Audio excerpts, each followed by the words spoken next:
আল্লাহ তাআলা বলছে ওয়াজাআত সাকরাতুল মাউত বিল হক।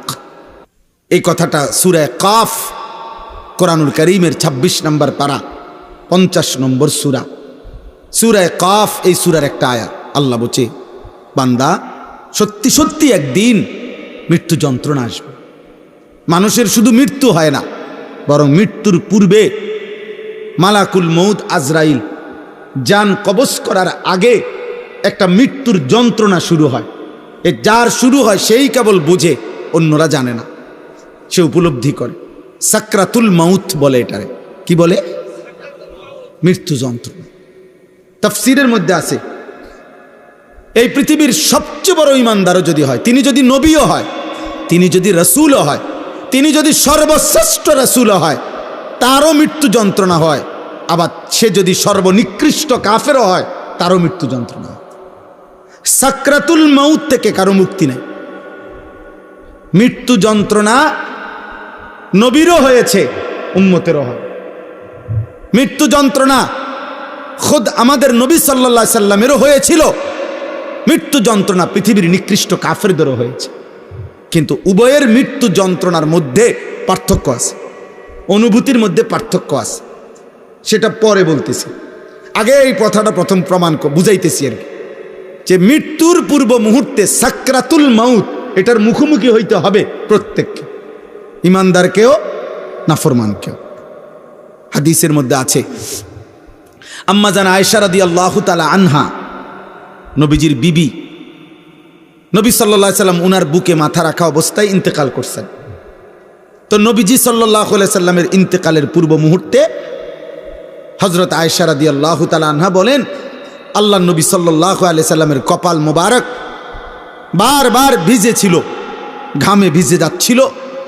আমি এক বাটি পানি আইনা দিছি পাশে, আমি নবীকে দেখলাম বারবার তিনি ডান হাত মুবারক ওই বাটির পানির মধ্যে ভিজাইতেছেন আর কপাল মুছতেছেন ঘাম, ইন্তেকালের পূর্ব মুহূর্তে।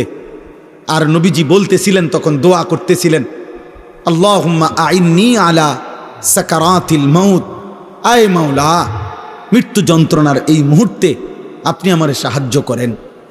আল্লাহুম্মা হাফিন আলাইয়া সাকারাতিল মাউত। এরপরে নবী বলছে, আল্লাহ আমার মৃত্যু যন্ত্রণা সহজ করে দেন। এরপরে নবী বলছে, লা ইলাহা ইল্লাল্লাহ, আয় মাওলা আপনি ছাড়া আর কোনো ইলাহা নাই। এরপরে বলছে, ইন্না লিল মাউতে সাকারাত, মাওলা মৃত্যুর বড় যন্ত্রণা। আমি বুঝতেছিলাম, আমার মনে হয় তিনি তো মাসুম নবী, তিনি তো নিষ্পাপ নবী, তিনি তো মাহবুব আল্লাহ তাআলার। তো তিনি যেন বলতেছেন আল্লাহ মৃত্যুর বড় যন্ত্রণা, তার মানে তিনি বলতেছেন মাওলা আমার কাছে যদি মৃত্যুর যন্ত্রণা এমন মনে হয়, হায় মাওলা আমার গুনাহগার উম্মতের কি হবে তাইলে, মৃত্যু আমার নাফরমান উম্মতের মৃত্যু যন্ত্রণা তাইলে কি হবে। এরপরে 5 নম্বর শব্দ হলো, নবী এরপরে বলতেছিলেন বালির রফিক আল আলা, এই মুমিনের মৃত্যু যন্ত্রণা হলেই বালির রফিক আল আলা। হাদিসের ব্যাখ্যার মধ্যে আছে, অর্থাৎ হইল এগুলো যখন বলতেছেন নবীজি, তো আর মালাকুল মউত আজরাইল আসছেন, আল্লাহ নবী সাল্লাল্লাহু আলাইহি সাল্লামকে বলতেছিলেন, বন্ধু আপনার মালিক জানতে চাইছে আর কিছুদিন থাকবেন কিনা নাকি যাবেন। আল্লাহ নবী বারবার বলতেছিলেন বাল আর রফিক আল আলা, না না মালাকুল মউত আজরাইল, আমি বরং আমার বন্ধুর সান্নিধ্যই চাই, আমি আমার পরম বন্ধুর কাছেই যেতে চাই। এ কথাটাই তাফসিরে আছে, হাদিসের ব্যাখ্যার মধ্যে আছে। কোন ঈমানদার, কোন মুমিন, কোন মুত্তাকিরও মৃত্যু যন্ত্রণা হয়। মৃত্যুর যন্ত্রণা যেটা, এটা হয় ওনার কষ্ট যেটা, এটা হয়। কিন্তু মুমিনের মৃত্যু যন্ত্রণা শুরু হলে তার দিল খুশিতে আনন্দে উৎফুল্ল হয় যে হায় আমার বন্ধুর মোলাকাতের সময় হয়ে গেছে। গত 60 বছর আমি যে বন্ধুর জন্য সেজদা দিছি 5 ওয়াক্ত, গত 60 বছর, 40 বছর, 50 বছর যে মালিকরে আমি ডাকছি দিবানিশি, কখনো সুবহানাল্লাহ, কখনো আলহামদুলিল্লাহ, কখনো ডাকছি আল্লাহু আকবার, কখনো ডাকছি লা ইলাহা ইল্লাল্লাহ, কখনো ডাকছি আস্তাগফিরুল্লাহ। এভাবে বারবার বারবার সকালে দুপুরে সন্ধ্যায় বিকালে দাঁড়িয়ে বসে শুয়ে হাঁটতে চলতে উঠতে বসতে যেই বন্ধুকে ডেকেছি, মৃত্যুর যন্ত্রণা শুরু হলেই মোমেন বলতে থাকে, এবার বুঝি আমার বন্ধুর মোলাকাতের সময় হয়ে গেছে। সুবহান।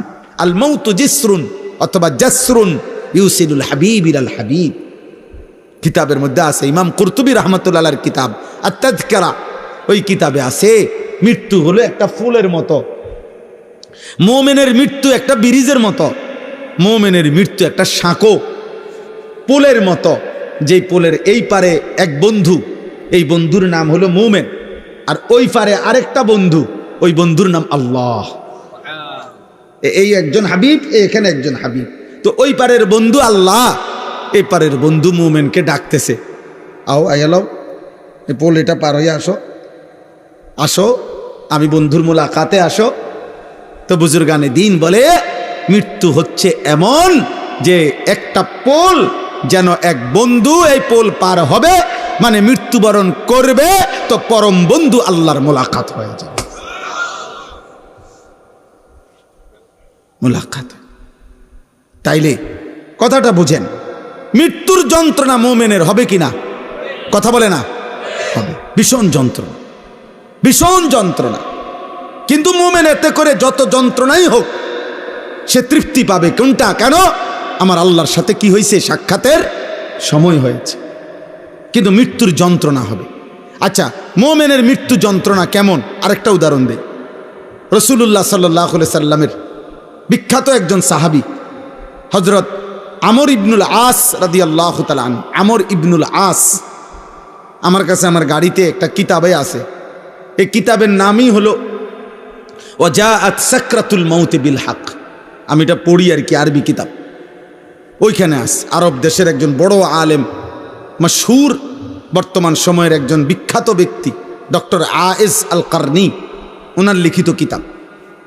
তো উনি লিখছেন সেখানে নবীজির একজন বিখ্যাত সাহাবী আমর ইবনুল আস রাদিয়াল্লাহু তাআলা অনেক প্রসিদ্ধ সাহাবীদের একজন। এই সাহাবীর মৃত্যুর সময়, ওনার যখন সাকরাতুল মউত শুরু হয়েছে, এই মৃত্যু যন্ত্রণা, তখন ওনার ছেলে আব্দুল্লাহ, উনিও সাহাবী, এই সাহাবীর ছেলেও, আমি বললাম আপনারা এই এখনো দুই একজন মোবাইল ধরে রাখছেন, মানে বুঝতে চাচ্ছেন না, আপনি শুনেন, আপনি শুনেন। তো আব্দুল্লাহ রাসূলুল্লাহ সাল্লাল্লাহু আলাইহি সাল্লামের সাহাবী আমর ইবনুল আসের ছেলে আব্দুল্লাহ, উনিও সাহাবী, মানে বাপ ফুত দুইজনেই কি সাহাবী। তো এই ছেলে আব্দুল্লাহ ওনার আব্বা আমর ইবনে আসকে জিজ্ঞেস করতেছে মৃত্যুর পূর্ব মুহূর্তে, আব্বা বলেন তো এই মুহূর্তে আপনার সাকরাতুল মউত, মৃত্যু যন্ত্রণা কেমন মনে হচ্ছে? কিতাবে লিখছে সাহাবী কি কয় শুনেন, উনি ইমানদার, উনি সাহাবী, নবীজির কলজার টুকরাদের একজন। উনি বলতেছে, ইয়া বুনাইয়া, হে আমার প্রিয় সন্তান, কান্না জিবালাদ দুনিয়া আলা সাদরি ফুত, সন্তান আমার মনে হচ্ছে পৃথিবীর সবগুলো পাহাড় আমার বুকের উপরে চাপ দিয়া রাখছে। এক মুমিন বলতেছে, এক সাহাবী বলতেছে, কান্না জিবালাদ দুনিয়া আলা সাদরি, যেন পৃথিবীর সবগুলো পাহাড় আমার বুকে চাপ দিয়ে রাখছে রে।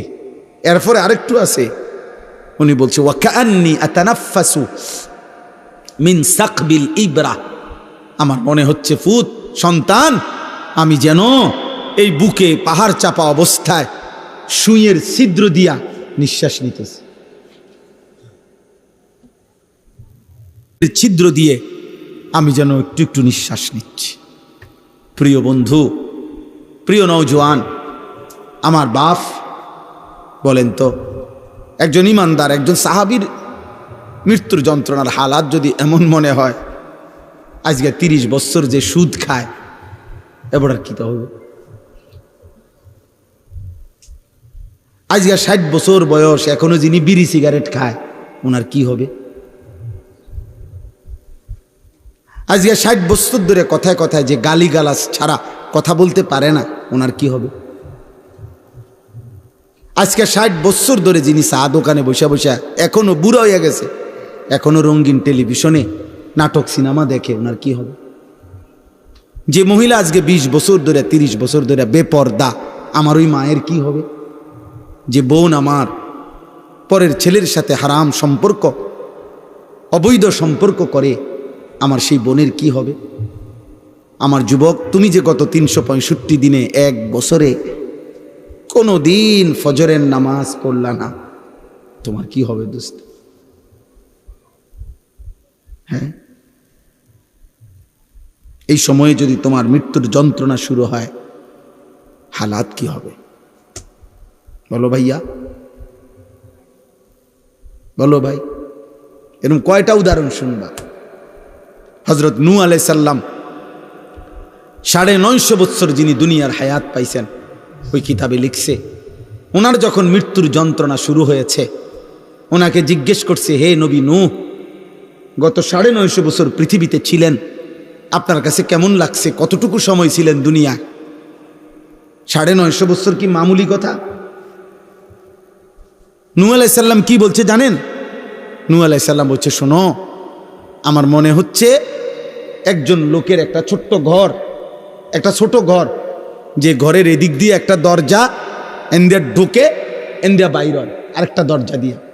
উনি বলেন এই দরজা দিয়ে ঢুকে এই দরজা দিয়ে বাইর হইয়া মাঝখানে ঘরের এই জায়গাটুকু পার হইতে যে কদ্দুর সময়, উনি বলেন আল্লাহর কসম, মৃত্যু যন্ত্রণার এই মুহূর্তে গত 950 বছর আমার কাছে এমন মনে।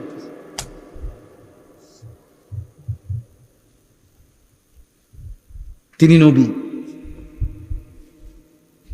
তিনি নবী, ওনার হালাত যদি এমন হয়, আমার কি হবে? আমাদের কি হবে? আমাদের কি হবে?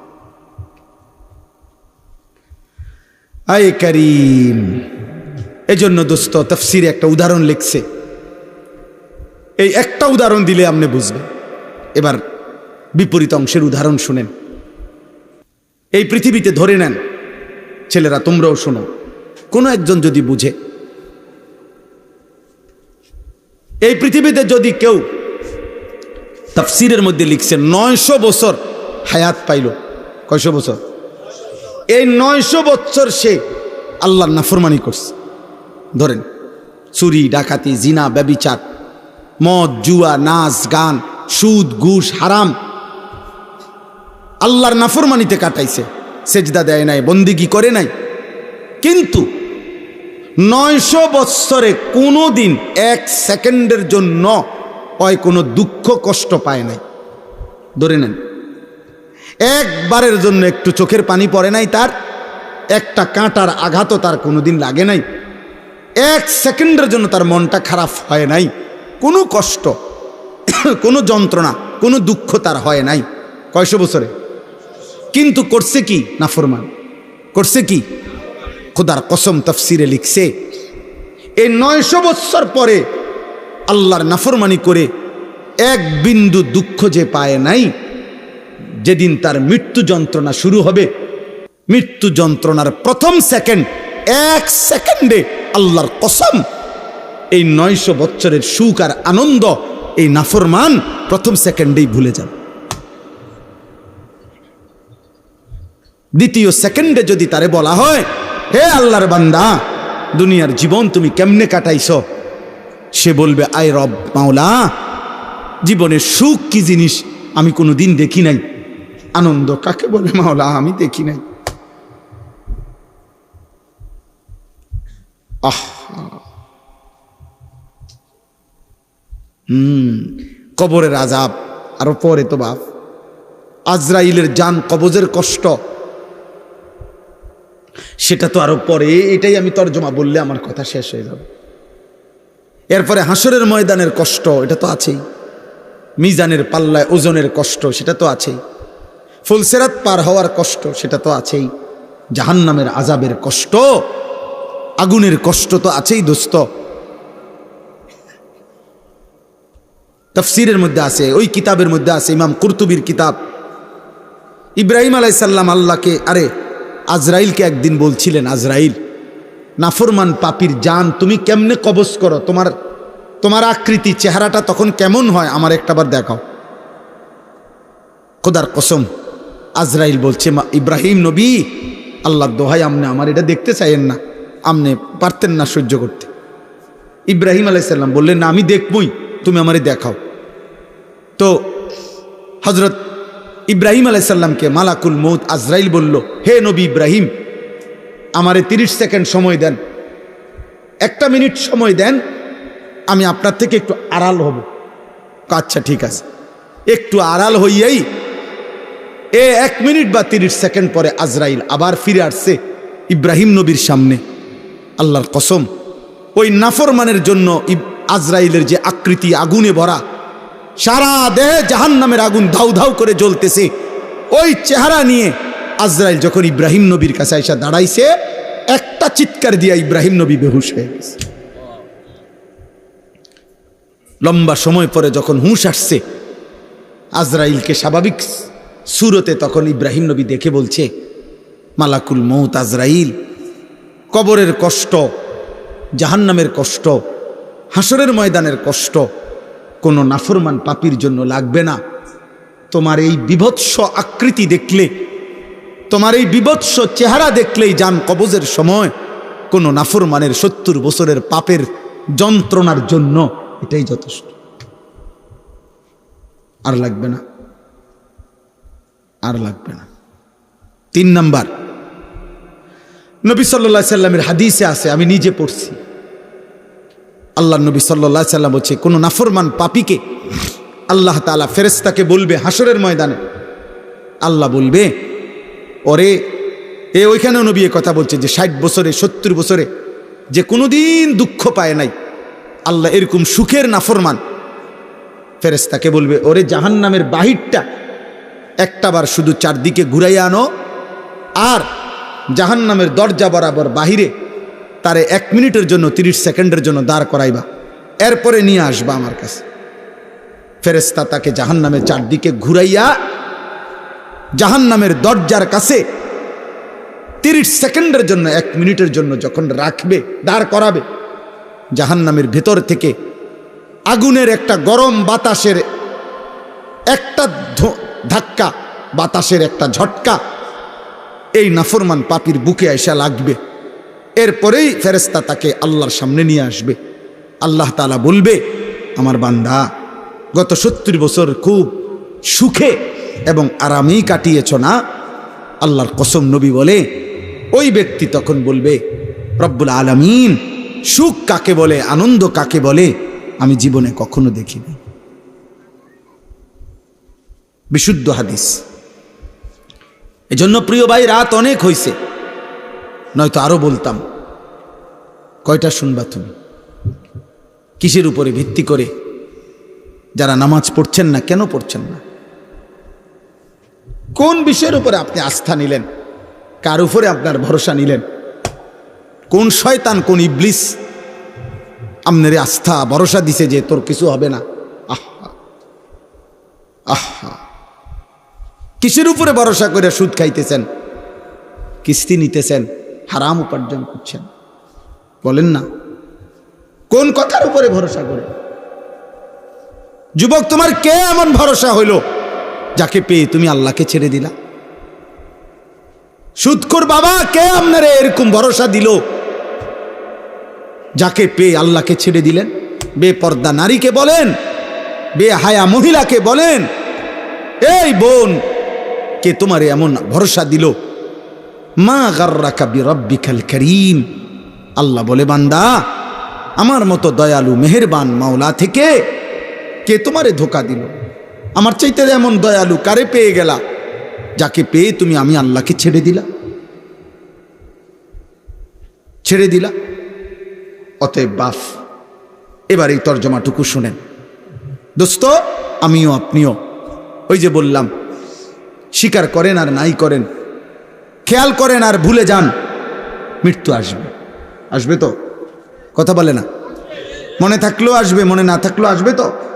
3 বেলা ঠিক মতো খানা খাইলেও মরবেন তো? কথা বলে না? রাজপ্রাসাদের লোকটা মরবে তো? পৃথিবীর সবচেয়ে ক্ষমতাধর লোকটা মরবে তো? পৃথিবীর সবচেয়ে বড় নেতৃত্বের অধিকারী ব্যক্তি মরবে তো? এবার আসেন এই তর্জমাটুকু বলি।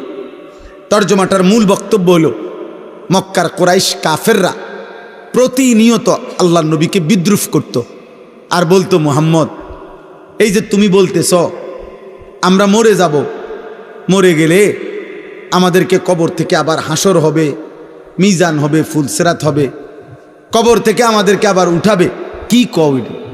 ডিবুজি কথা, ডিবুজি কথা।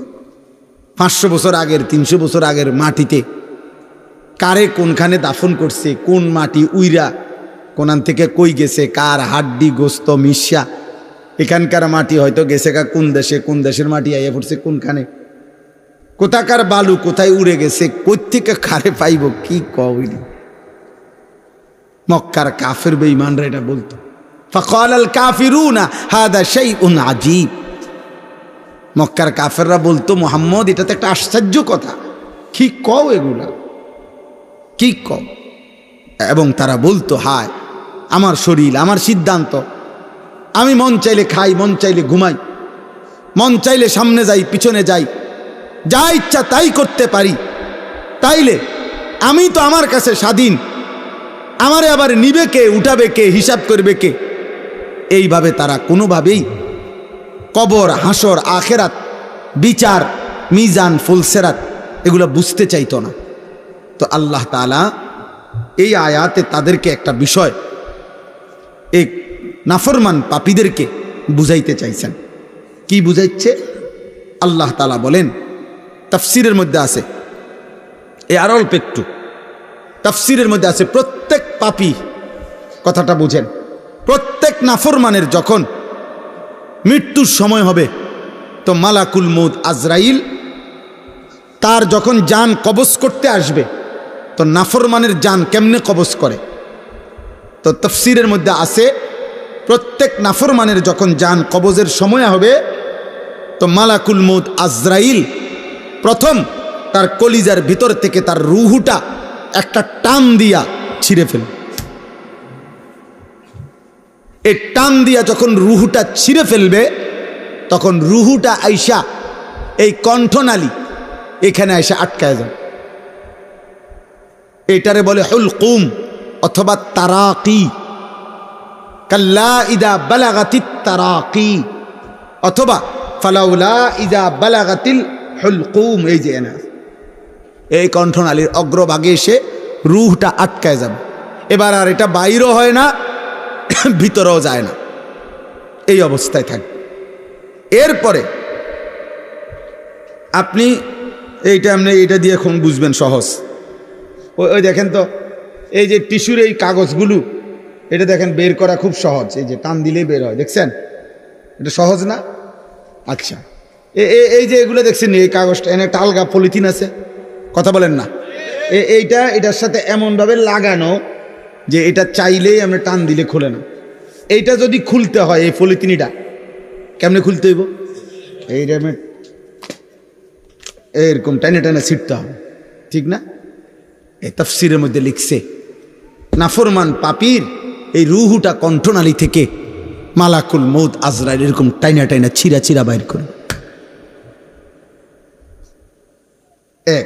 অথবা কাবাবের শিকে, কাবাব যারা গোশতের কাবাব খায়, শিক মানে লোহার শিকের মধ্যে ফেঁসায়া ফেঁসায়া আপনার কাবাব বানায়, এই কাবাব থেকে, শিক থেকে যেরকম গোশত টাইনা টাইনা টুকরা টুকরা বের করে, মালাকুল মউত আজরাইল রুহুটা এইভাবে কাবাবের শিক থেকে কাবাব যেভাবে টেনে টেনে ছিঁড়ে, এভাবে ছিঁড়ে ফেলে, এভাবে ছিঁড়ে ফেলে, এভাবে ছিঁড়ে ফেলে। অথবা যদি কেউ বুঝে এরকম যে কোনো ভিজা জিনিসের মধ্যে যদি তুলা ভিজা জিনিসের মধ্যে আটকাইয়া যায়, যেই তুলা এমনি স্বাভাবিকভাবে পড়তেছে না, তো এই তুলা যেরকম টাইনা টাইনা, ব্যান্ডিজের তুলা যেরকম টাইনা টাইনা ছিঁড়ে, খোদার কসম আল্লাহর নবী বলছে, নাফরমানের রুহুটা আজরাইল এভাবে টাইনা টাইনা ছিঁড়বে, টেনে টেনে ছিঁড়বে। ফালাউলা ইজা বালাগাতিল হুলকুম, তো এবার আসেন এখানে আল্লাহ তাআলা বলেন এই নাফরমান পাপী, তো এই মক্কার কুরাইশ কাফের বেঈমান মুশরিকদেরকে কিয়ামত পর্যন্ত আল্লাহ চ্যালেঞ্জ করছে যে এই কণ্ঠনালীর কাছে আইসা যখন রুহুটা আটকাইয়া যায় নাফরমানের, তখন নাফরমান তো ছটফট করে, তো তখন তার আত্মীয় স্বজন সব তো পাশেই বসে থাকে, তারা তাকায় তাকায়া দেখে। তো আল্লাহ বলে, হে নাফরমানরা, যেহেতু তোমরা বলতেছো তোমার শরীর, তোমার স্বাধীনতা, তোমার ইচ্ছা, তোমার যা মন চায়, তোমার সব ক্ষমতা, তো এখন এই মুহূর্তে তোমার এই নাফরমান আত্মীয় যার কণ্ঠনালী আটকায় গেছে রুহু কণ্ঠনালীতে, এখান থেকে তার রুহুকে আগের জায়গায় ফেরত দাও। তুমি না বলে কইতেছো কবর হবে না, আখেরাত হবে না, মিজান ফুলসেরাত হবে না, তোমারে ফিরাবে কে, উঠাইবে কে কবর থেকে? তো যেহেতু তোমার এই ক্ষমতা, তো এখন তার জিউনাহা, এই রুহুটাকে এখান থেকে আগের জায়গায় ফেরত দাও। আনো তো, সম্ভব? কথা বলে না সম্ভব কারো পক্ষে? তো আল্লাহ তাআলা বলেন, যদি সম্ভব না হয় তো আল্লাহ তাআলার ক্ষমতার সামনে অহংকার করছো কেন? আল্লাহর ক্ষমতার সামনে যুক্তি দেখাচ্ছ কেন? যুক্তি দেখাইতেছ? এই কথাটাই আল্লাহ বলছে, ফালাউলা ইজা বালাগাতিল হুলকুম, যখন রূহু এসে যাবে কণ্ঠনালীর কাছে, ওয়া আনতুম হিনা ইদিন তানজুরুন, তোমরা স্বজনরা তখন চারদিকে তাকে দেখতেই থাকবা। ওয়া নাহনু আকরাবু ইলাইহি মিনকুম ওয়ালাকিন লা তুবসিরুন, আল্লাহ বলেন, এবং আমি আল্লাহ তখন তোমার ওই ব্যক্তির সামনে আমি আছি, আমি তার নিকটেই আছি, যদিও তোমরা দেখতেছ না, আমি আছি। আচ্ছা, আমি আল্লাহ দাঁড়াইলাম, আল্লাহ বলতেছে আমিও আছি, তোমরাও আসো। তেও হইয়া রইছে, আজরাইলও টান মারছে। বুঝেন না কথাটা? পজিশনটা বুঝছেন না? আল্লাহ বলছে আমিও আছি, তোমরাও আসো। তারও অবস্থা খারাপ, কণ্ঠনালীর কাছে রুহু চলে আসছে।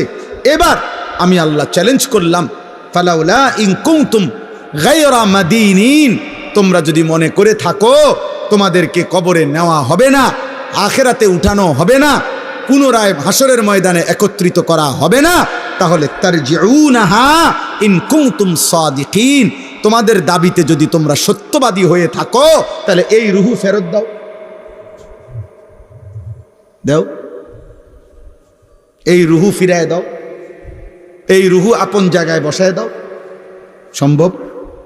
কথা বলে না সম্ভব? তাহলে আল্লাহকে অস্বীকার করছো কেন? এমন মৃত্যু কি তুমি আর দেখো নাই? এমন লাশ কি তুমি আর দেখো নাই? এমন কারো জানাজা কি তুমি পড়ো নাই? বলো, যেই লাশের জানাজা পড়ছো তুমি খবর নাও, তার স্বজনরাও তো তারে বাঁচাইতে চেষ্টা করছে, তারে চান্দিনার থেকে ঢাকা নিছে, ঢাকার থেকে ইন্ডিয়া নিছে, ইন্ডিয়ার থেকে ব্যাংকক নিছে, ব্যাংকক থেকে তারে লন্ডন নিছে, খবর নাও। তাকেও তো বাঁচাবার জন্য বারবার চেষ্টা করছে, কিন্তু কেউ তো ফিরাইতে পারল না। আমি আল্লাহ তো নিয়েই গেলাম। তাহলে তোমার চোখের সামনে যেহেতু প্রতিনিয়ত মানুষ মরছে, চলেই যাচ্ছে, তো তুমিও তো চলে যাবে, তাহলে কেন এই বাড়াবাড়ি, কেন এই অহংকার? এমন যদি হতো যে আমার যে এই বেটা বাবা বসো, আব্বা বসো, এমন যদি হইতো যে আমার এই পরিমাণ শক্তি, ক্ষমতা, দল, পদ, পদবী আছে, সম্পদ আছে, যে আমি মৃত্যু থেকে ঠেকাইতে পারবো, এমন কি সম্ভব? কথা বলেন না? এই শেষ কথা বলেন। অতএব দোস্ত আমার, কোনোভাবেই মৃত্যুর এই অনিবার্য বাস্তবতাকে আমরা হারাইতে পারবো না, সরাইতে পারবো। মৃত্যু এসে আমাদের সব আয়োজন থামাই দিবে, সব ব্যস্ততা থামাই দিবে। নবীজি বলছেন সাল্লাল্লাহু আলাইহি সাল্লাম, ধরে নেন, নবীজি উদাহরণ দিয়ে বুঝাইছেন যে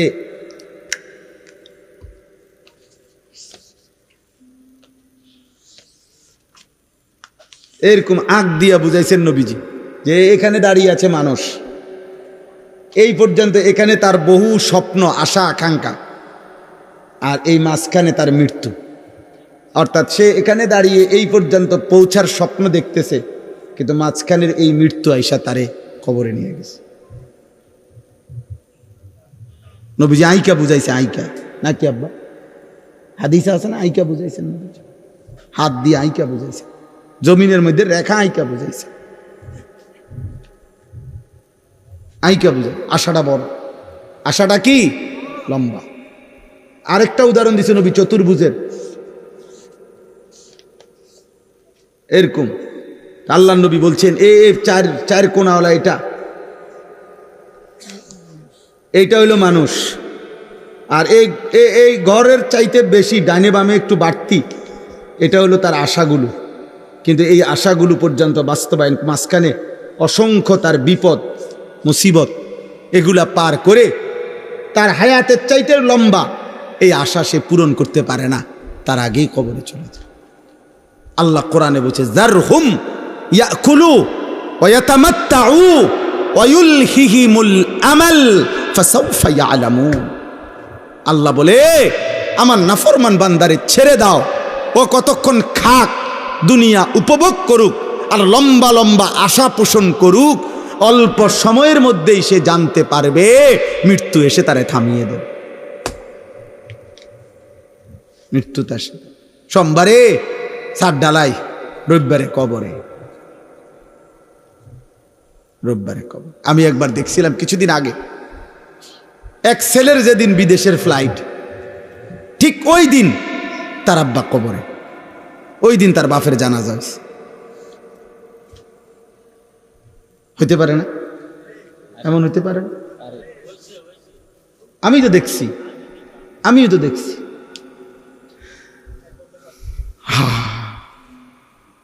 আমি একদিন এক মাহফিলে গেছি, মাহফিলের আগে, বয়ান শুরু করার আগে আমার জন্য একটা মহিলার জন্য আমার থেকে পানি পড়া নিছে, পড়ায় ফুঁ দিয়ে দিতে কইছে আমারে।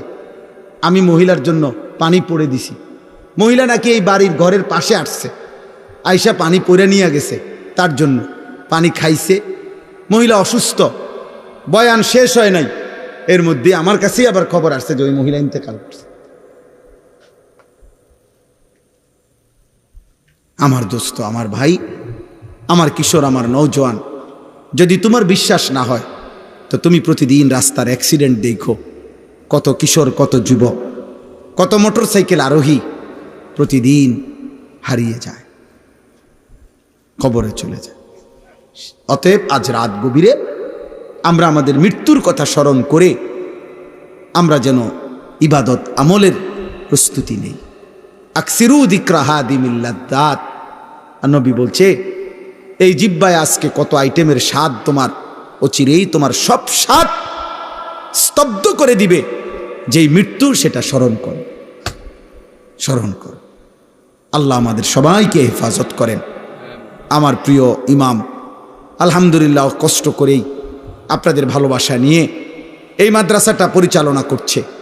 আলহামদুলিল্লাহ প্রতি বছর আমি অনেক তারে বুঝাইছি, আমি বলছি রে ভাই, প্রত্যেকটা বছর আমারে না জ্বালাইয়া আরো বক্তা আমি ঠিক করে দেই। আমার তো পরিচিত অনেক বক্তা, না হেতের কথা একটাই, আমনেই ডেট দিতে হইব। তা আসলে অনেক ব্যস্ততার ভিতর দিয়েও আসা, আলহামদুলিল্লাহ আত্মীয়তার সম্পর্কের কারণেও আসা, ভালোবাসা মহব্বতের জন্য আসা, একটা দ্বীনি মাদ্রাসাকে এগিয়ে দেওয়ার জন্য আসা।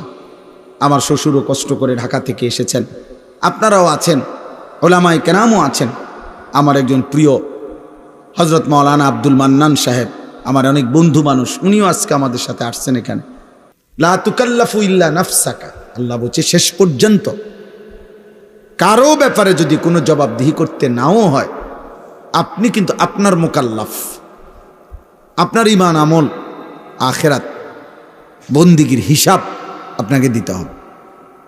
অথচ তিনি মাসুম, তিনি নিষ্পাপ, তিনি সমস্ত উত্তম গুণে আল্লাহ তাআলার পক্ষ থেকে সার্টিফিকেট প্রাপ্ত। ওয়া ইন্নাকা লাআলা খুলুকিন আযীম। আল্লাহ কসম করে বলছে যে বন্ধু, আপনাকে আমি সমস্ত উত্তম চরিত্র, সর্বশ্রেষ্ঠ চরিত্র, সব কিছু পরিপূর্ণ দিয়েই আমি আল্লাহ তাআলা আপনাকে জমিনে পাঠাইছি। আঁচে খুবা হমা দারান্ত তু তন্হা দার। আল্লামা ইকবাল বলছে, হে নবী, ১৬ লক্ষ নবীর যত গুণ আপনি একার মাঝে যদি তালাশ করি, আপনি একাই সব। আঁচে খুবা হমা দারান্ত তু তানহাদার, আপনি একাই সব। আদম থেকে ঈসা নবী, যার যত বৈশিষ্ট্য, গুণ, মৌজেজা, মর্যাদা সব আপনার মাঝে আছে। তাহলে এত সম্মান, এত ইজ্জত, এত মর্যাদা, এত কিছুর পরেও আল্লাহ তাআলা আমাদের নবীকে বলছে আলাদা আলাদা অনেকভাবে। কোরআন শরীফের বহু আয়াত যেখানে নবীজিকে একক হুকুম দিছেন, ওয়ালা তাকুম মিনাল গাফিলিন। এদিকে তাকান, এদিক সেদিক তাকায়েন না ভাই, ওরা ওদের কাজ করুক, আপনারা আমাদের দিকে তাকান। ছেলেরা ওইদিকে দিকে তাকায়ও না ভাই, অনেক রাত হইছে। তাহলে আল্লাহ তাআলা বলেন ওয়ালা তাকুম মিনাল গাফিলিন। আল্লাহ বলতেছে, বন্ধু নবীকে বলছে, আপনি গাফেলদের অন্তর্ভুক্ত হবেন না, আপনি আমার জিকির করবেন। নবীজিকে আলাদা বলছে, ওয়াজকুর রাব্বাক, আপনি আপনার রবের জিকির করুন।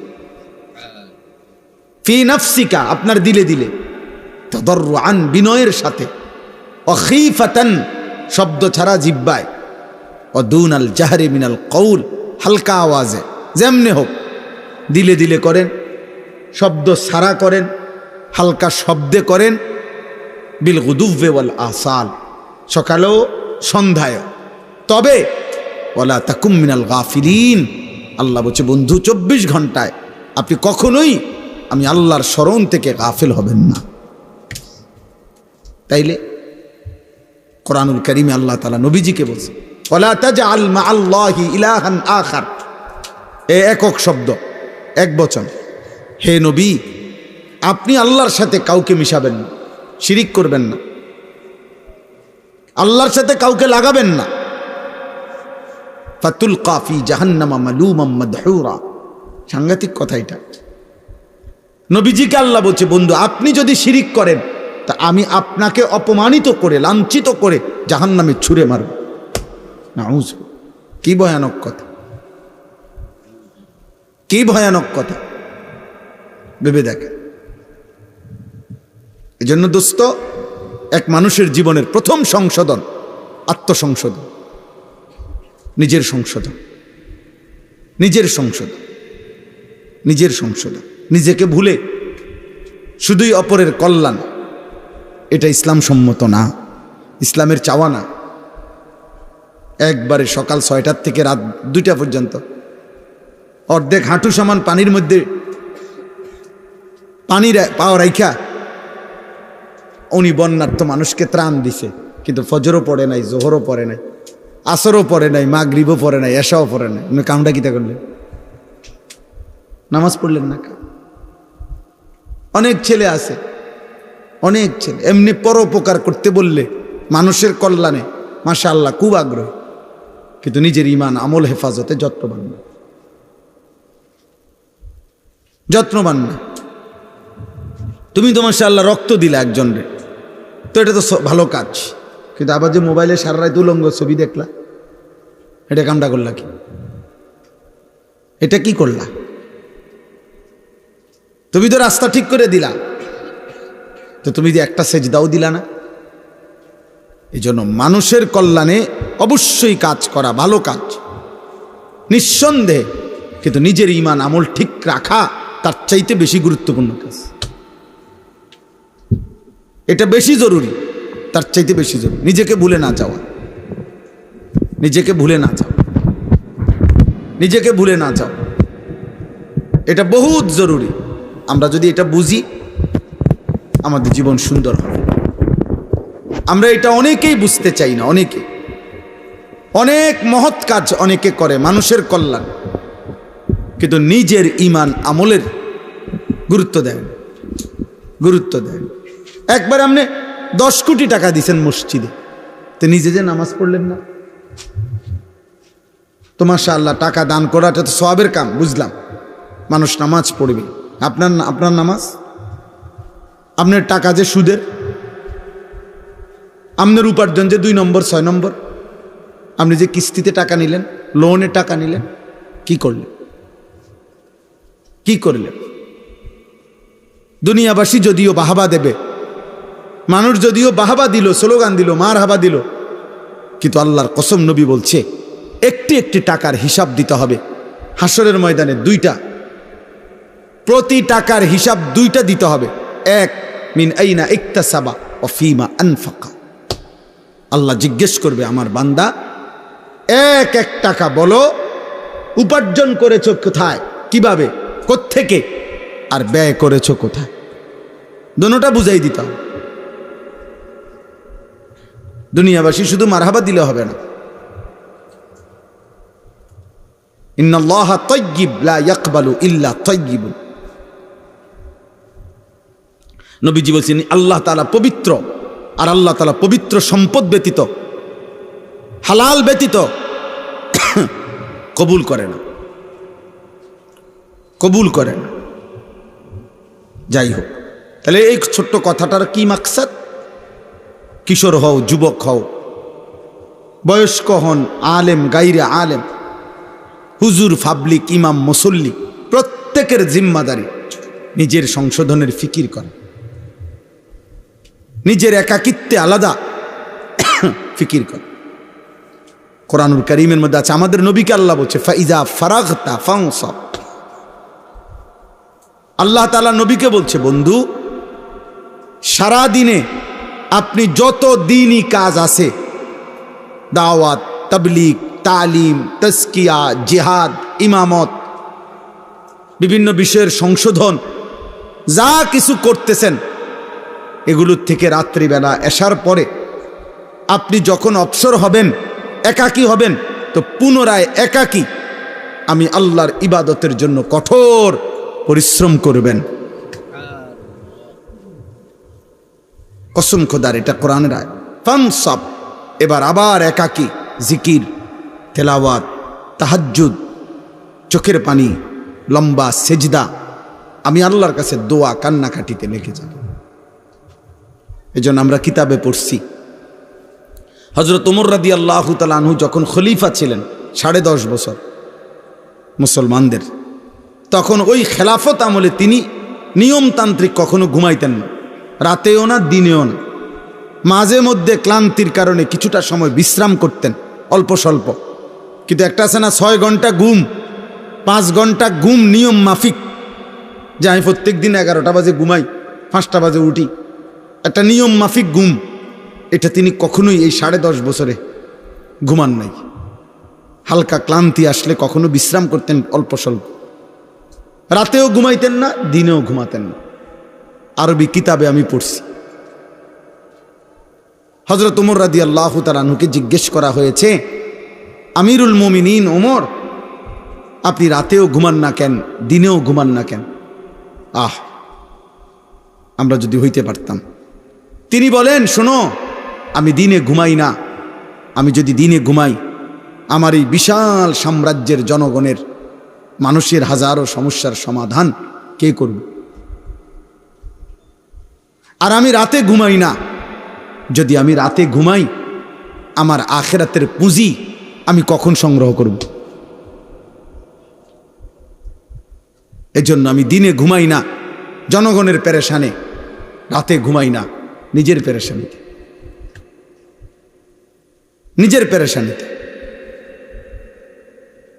এজন্য দোস্ত, ছেলেরা, প্রিয় ভাই, এটা বোঝা উচিত, বোঝা উচিত। বাবা, তোমরা যারা শুধু সকাল থেকে রাত 2, 4, 5 জন, বেশিতে বেশি এক একজনের বন্ধু সমবয়সী 10 জন, মাত্র 8-10 জন বন্ধুর খপ্পরে পড়ে তুমি জীবনটা নষ্ট করে দিতেছ, এটা ঠিক করছো না। সমবয়সী তোমার কয়েকজন বন্ধু তোমারে একবার নারী, একবার ছবি, একবার জুয়া, একবার গল্প গুজব, রং তামাশা, ফুর্তি, এই ফালতু কাজে, অনাদরে, অবহেলায় তোমার হায়াতের ঘন্টার পর ঘন্টা নষ্ট করে দিচ্ছে। আর তুমি এই 8-10 জন বন্ধুর খপ্পরে পড়ে জীবনটা বরবাদ করে দিচ্ছ। ঠিক না ভাই, ভুল করতেছ, বোকামি করছ। একদিন তোমার ফাও ভাঙ্গিয়া গেলে এই বন্ধুরা কেউ থাকবে না। একদিন তুমি মারাত্মক কোনো রোগে আক্রান্ত হয়ে পড়লে বন্ধুরা আর কেউ রোগাক্রান্ত তোমার সাথে হবে না, হবে না। বাস্তবিক অর্থে আমরা পৃথিবীতে একাই, সুখে দুঃখে সুখের হাসি যদিও অনেকেই একসাথে হাসে, কিন্তু দুঃখের কান্না একাই কাঁদে। একসাথে ফুর্তির সময় হয়তো অনেকেই হাসে, কিন্তু অ্যাক্সিডেন্টে যার পাও ভাঙ্গে সেই শুধু কাঁদে, বাকিরা আর কাঁদে না। বাকিরা এই সামান্য মৌখিক একটু সান্ত্বনা দেয়, আচ্ছা দোস্ত ভালো থাকিস, শরীরের দিকে খেয়াল রাখিস। হেতের ফাওয়ে ভাঙ্গা লাইছে, এতে কই শরীরের দিকে খেয়াল রাখ। এগুলো ফাঁকা বুলি, এগুলো ধোকা। এই জন্য আমি এতক্ষণ বললাম, যদি কেউ বুঝেন, বয়স্ক বাবা আছেন যারা, উপার্জনকারী পুরুষ আছেন যারা, আপনাদেরকেও বলি, স্ত্রী আপনার, ছেলে মেয়ে আপনার, সংসার আপনার, বাকি এর উপরে সত্য কথা হলো আখেরাত আপনার। শুধুমাত্র স্ত্রী সন্তানের জন্য সুদ খাইলেন, কিস্তি নিলেন, হারাম উপার্জন করলেন, মিথ্যা বললেন, বছরের পর বছর ওজনে কম দিলেন, আল্লাহর কসম না বিবি বাচ্চার চাহিদা শেষ হবে, না আপনার আখেরাতটা নিরাপদ হবে। আমি এটা প্রত্যেক দিন বলি। আপনি যদি 60 বছর না 600 বছরও এক টানা দুই হাতে উপার্জন করেন, আপনার যদি সমস্ত উপার্জন রেখে যাওয়ার পরেও আপনার বিবি বাচ্চার প্রয়োজন আপনার মৃত্যুর পরে থেকে যাবে, আপনি শেষ করতে পারতেন না। আপনি যে সোফা বানায় দিয়ে গেছেন, আপনি মরার 6 মাস পরে দেখা যাবে সোফার বার্নিশ উঠে গেছে, সোফার একটা পায়া ভাঙ্গা গেছে, বাথরুমের দরজা ছিদ্র হয়ে গেছে, ফ্রিজের তলে দিয়া পানি পড়ে, জানালার দরজা ভাঙ্গা, সিটকারি নাই, গ্রিলের মধ্যে জং ধরে গেছে। তার মানে হাজারো সমস্যা, হাজারো প্রয়োজন থেকেই যাবে, থেকেই যাবে। কেউ তার বিবি বাচ্চার মৃত্যু পর্যন্ত সমস্যার সমাধান করে দিয়ে যাইতে পারে না।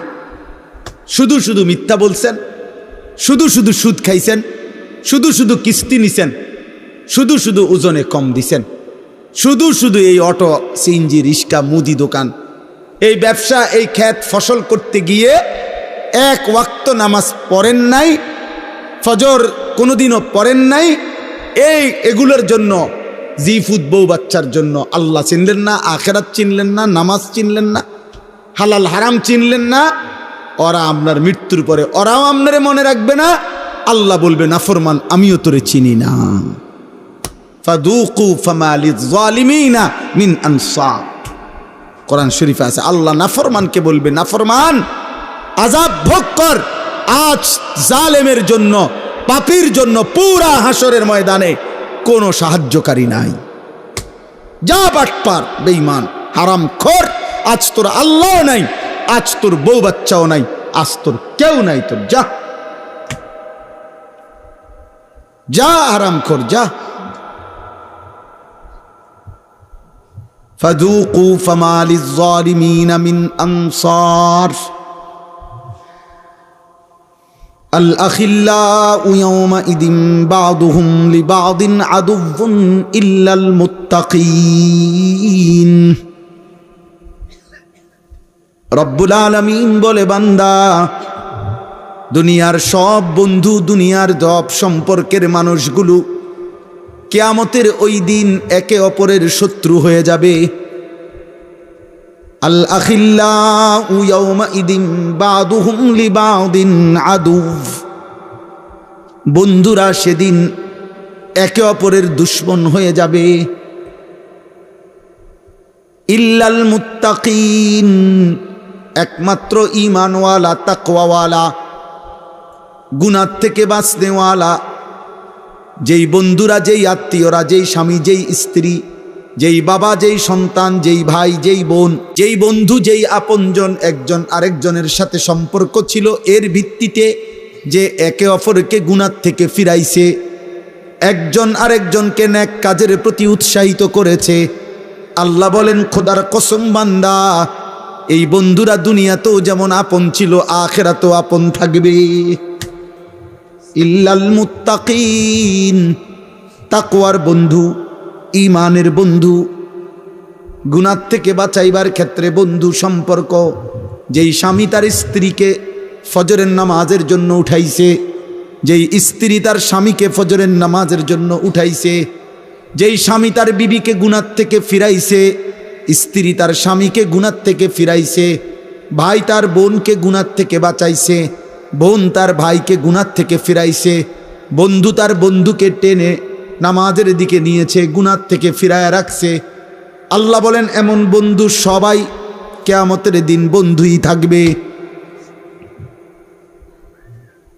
কিন্তু আমনও টেলিভিশন চাইছেন, আপনার রেডিও টেলিভিশন চাইছে, আমনও বিড়ি খাইছেন, আপনার ফুতে গাঞ্জা খাইছে, আমনও চা দোকানে বসে রঙিন টেলিভিশনে নর্তকীর নাচ দেখছেন, আর আমনের ফুতে সারা রাত মোবাইলে উলঙ্গ ছবি দেখছে। দুই নাফরমানি, কেউ কাউরে চিনবে না, কেউ কাউকে চিনবে না। বাপ ফুতেরে চিনবে না, ফুত বাপেরে চিনবে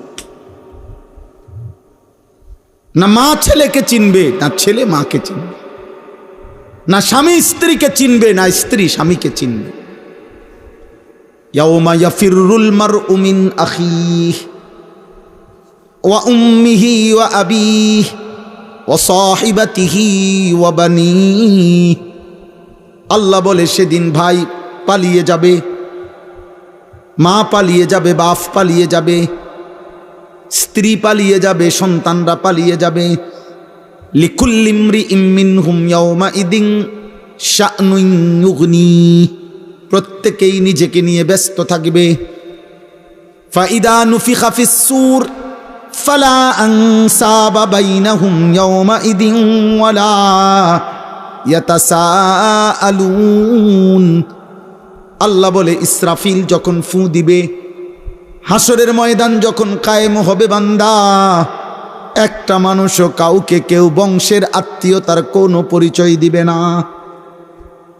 ওয়ালা ইয়াতাসাআলুন, একজন আরেকজনকে ভালো মন্দ কিছু জিজ্ঞেসও করবে না। এটাও বলবে না ভাই কষ্ট হচ্ছে নাকি, ভাই বেশি গরম লাগতেছে নাকি, না হে কিতা কইবে হে আমনে রে হে গরম লাগতেছে নাকি, আমনে জিগাইলে আমনে যদি কোন হ ভাই খুব গরম লাগতেছে, তো হে পরে হাত পাকা দিয়ে বিছেন করবে, তার বেল আসেনি, হে তো নিজেরই বেল নেই, ও নিজেই তো গরমে মরতেছে।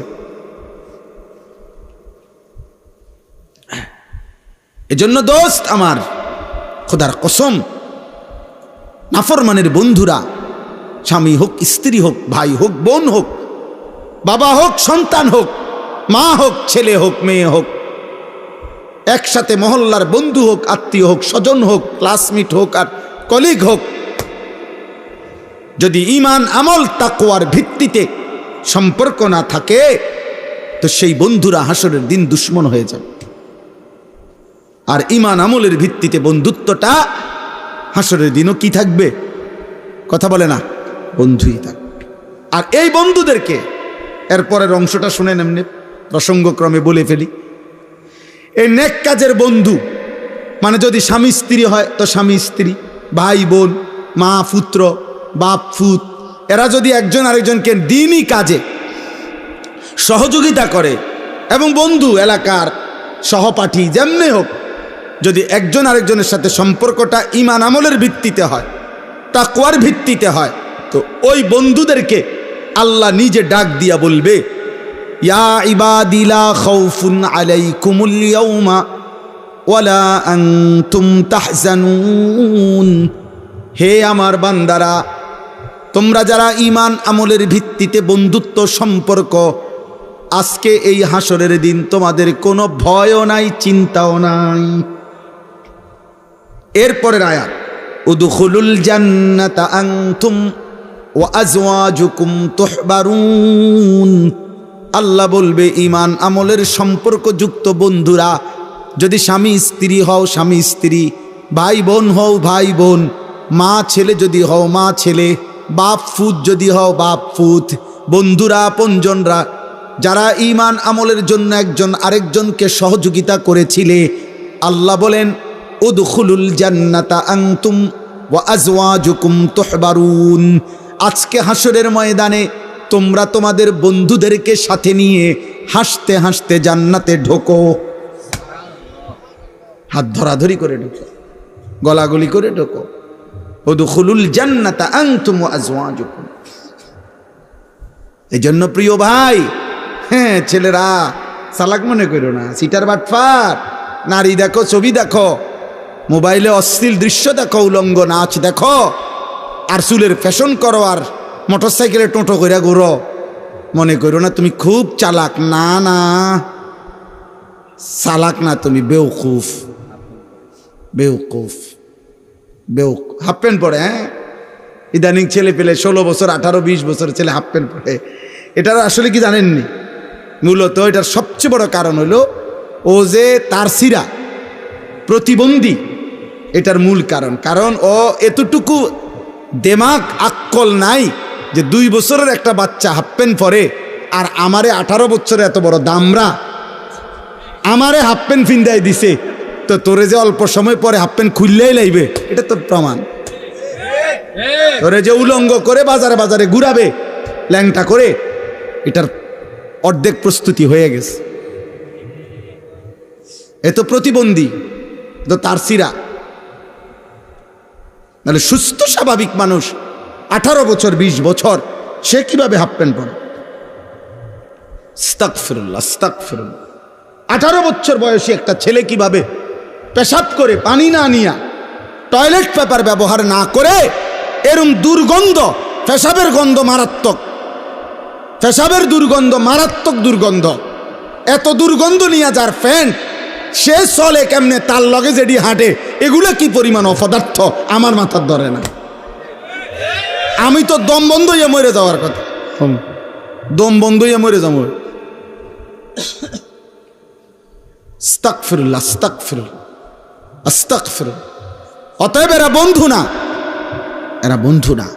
নবীজি সাল্লাল্লাহু আলাইহি সাল্লাম বলছেন, লা তুসাহিব ইল্লা মুমিনান, নবীজি বলছে মুমিন ছাড়া কাউকে বন্ধু বানায়ও না। ওয়ালা ইয়াকুল মালাকা ইল্লা তাকিয়ুন, কোন মুত্তাকি গুনাহ থেকে বিরত থাকে, আল্লাহর নবী বলছে তাকে ছাড়া অন্য কাউকে ভালোবেসে মহব্বত করে দিল দিয়া খাওয়াইও না। বিপদে পড়ে যদি চায়ের কাপ খাওয়ান লাগে খাওয়াইও, কোনো রকমের টেহা দিও চোখ বন্ধ করিয়া, কিন্তু ভালোবাসা মহব্বত দিয়া, কোনো ভাটফার সিটার রে, কোনো বিড়িখোর গাঁজাখোর, কোনো বাবাখোর সুদখোর ঘুষখোরকে মহব্বত করে ভালোবাসা খাওয়াইও না, নবী নিষেধ করছে। আরে ঠিক না কইলেও ঠিক, এটা হাদিসের তরজমা, এটা ঠিকের কিতাব, হাদিসের অর্থই তো এটা, বুঝো না ইমাম? এটা ঠিক না কইলেও তো এটাই অর্থ, বুঝছেন নি মামা? এত বিকল্প তরজমা নাই, আপনি আপনি ব্যাটিক করলে বলে না ব্যাটিক না, এইটাই হাদিসের অনুবাদ। ওয়ালা ইয়াকুল মালাকা ইল্লা তাকিয়ুন। এজন্য মানুষ আলেমদেরকে, মসজিদের ইমামদেরকে, উলামায়ে কেরামকে, এক ছোট্ট হাফেজে কোরআনকে, মাদ্রাসার এক তালেবে ইলমকে মানুষ কলিজার সবটুকু দিয়া মহব্বত করে খাওয়ায়। এজন্য যে মানুষ, অনেক সময় অনেক মানুষ আছে না, হ্যাঁ হুজুর আপনার আর কাম কি, আইটা আইটা দাওয়াত খাওন, আমনে খান, অসুবিধা কি? হ্যাঁ আমনে পোস্টার লাগাই দেন, মানুষের কন যে গ্রামবাসী আপনারা তো চিনতেছেন না, বেহুদা হুজুর রে ভাত খাওয়ান, আমার মতো একজন বিড়ি খাওয়াই না ভালো লোক, চা দোয়ানে গপ মারি। হ্যাঁ আপনারা এত বড় একজন উপযুক্ত লোক দেখেন না, কোন আগের কোন হুজুর মুজুর রে ভাত খাওয়ান, আপনি বলেন না, আপনি একটা মাইকিং করেন, দেখেন না আপনারা কেউ খাওয়ায়নি, তা আপনারে খাওয়ায় না, এটা আমার অপরাধ, কথা বলেন না কেন? আপনারে খাওয়ায় না, এটা ইমাম সাহেবের অন্যায়, তো আপনি বলেন কীর্তেন এটা, আপনি এটা বলেন কেমন? আপনি লজ্জা না করা উচিত, ভাবানা উচিত, দয়া করে। এই জন্য সাফ কথা, সাফ কথা। আমি ছেলেদের তোমাদেরকে বললাম ভাই, অসৎ বন্ধুর খপ্পরে পড়ে, ওই ভাই লাইট নিবাও, অসৎ বন্ধুর খপ্পরে পড়ে ভাই প্রিয় ছেলে নষ্ট হইও না, নষ্ট হইও না, নষ্ট হইও না বাপ। হয়তো সুখের সময় তোমার সাথে থাকবে, কিন্তু তোমার দুঃখে সাথে থাকবে না, দুনিয়াতেও না, দুনিয়াতেও না। তুমি মোটর সাইকেলে পাউডা ভাঙ্গে দেখো, তোমার লগে আসেনি চাও, তুমি একটা অ্যাক্সিডেন্ট করে দেখো, তোমার পাশে থাকবে না। আল্লাহ আমাদেরকে হেফাজত করেন। আমরা সবাই ভালো হওয়া দরকার, আমিও, আপনিও, হুজুরও, পাবলিকও, ইমাম সাহেব, মুসল্লিও। আমাদের প্রত্যেকের ফিকির করা উচিত আখেরাত, আখেরাত, আখেরাত। আল্লাহ তাআলা বলছে, বান্দা তুমি বোঝো কিংবা না বোঝো, ওয়াজাআত সাকরাতুল মাউত বিল হক। এই আমি যে আয়াতগুলো পড়ছি এটার জন্য এবার আমার কথাটা বলি। কোরআনুল কারীমের ২৭ নম্বর পারা, কোরআনুল কারীমের ৫৭ নম্বর সূরা, ৫৬ নম্বর সূরা, সূরা ওয়াকিআ, কোরআনুল কারীমের প্রসিদ্ধ একটি সূরা। এই সূরার ৫টি আয়াত, ৮৩, ৮৪, ৮৫, ৮৬, ৮৭ ছোট্ট ছোট্ট আয়াত আমি তেলাওয়াত করেছি। আর অল্প একটু সময় আমি এই আয়াতগুলো তর্জমা শুনাইতে চাই। আল্লাহ আমাদেরকে তৌফিক দান করেন। তো এই কথাটা বোঝানোর জন্য বলতেছি, কোরআনুল কারীমে বড় দরদ দিয়ে, বড় মায়া করে আল্লাহ বলছে, বান্দা তুমি জানো না, বান্দা তুমি বোঝো কিংবা না বোঝো, তোমার খেয়াল থাকুক বা না থাকুক, তুমি নেকি করো আর গুনাহ করো, সুখে থাকো কিংবা দুঃখে থাকো, তুমি রাজপ্রাসাদে থাকো আর কুড়ে ঘরে থাকো, একটি চিরন্তন অনিবার্য সত্য বাস্তবতার মুখোমুখি তোমাকে হতেই হবে। সেই চূড়ান্ত বাস্তবতা হলো মৃত্যু। তুমি যদি বলো আমি বুঝি নাই, তবুও মরে যাবা। তুমি যদি বলো আমি বুঝেছি, তবুও মরে যাবে। তুমি যদি বলো আমি খেয়াল করি নাই, তাহলেও মৃত্যু হবে। তুমি যদি বলো আমি খেয়াল করেছি, তবুও মৃত্যু হবে, মৃত্যু হবে। দোস্ত আমার, ৬০ বছর না ৬০০ বছরে যদি কোনো দিন সেজদা না দাও, তবুও মৃত্যু হবে। আর ৬০০ বছরে যদি একটা সেজদাও না ছোটে, তবুও মৃত্যু হবে। আমল করতে করতে কেউ যদি আব্দুল কাদের জিলানীও হয়ে যায়, তারও মৃত্যু হবে। নাফরমানি করতে করতে কেউ যদি ফেরাউন নমরুদ কাফেরও হয়ে যায়, তারও কি হবে? মৃত্যু। এক অনিবার্য সত্য। এই চূড়ান্ত বাস্তবতা, চূড়ান্ত